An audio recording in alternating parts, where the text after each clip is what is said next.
Okay. Barangay Taisan. Birador. Birador mo yan, bakit ang aga naman? Birador ni Birador.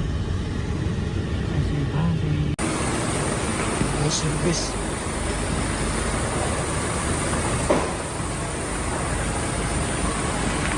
Barangay Taisan. Oh.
Alauna, 15 na. Hangad lang po namin makausap. Para malinaw kung talagang saan siya nakakuha ng bintang. Kay Ido na siya manyak. Manyak si Ido. Gusto natin malaman po kung sino minanyak ni Ido. Sino ang nagsabing manyak si Ido. Pero wala pa po si Janse.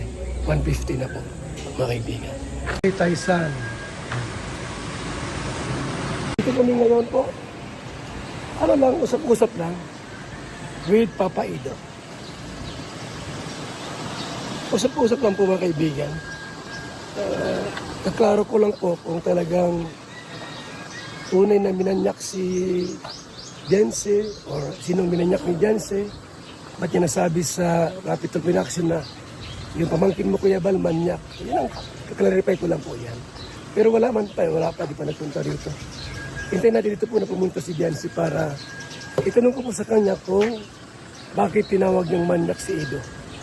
Yun. Ha? So, alas 2 na po. Wala si Janse. Si Kapitan, no? Kap, salamat ha! Mawi na rin po kami kasi magkano kami dito, alas 2 na, alas 2 na po, wala man si Janse. So, ganoon talaga, may sumipot, may hindi sisipot. Normal man yan sa buhay.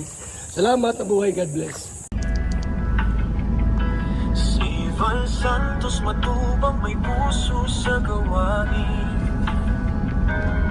Sa mata ng dukha, siya'y iwanan.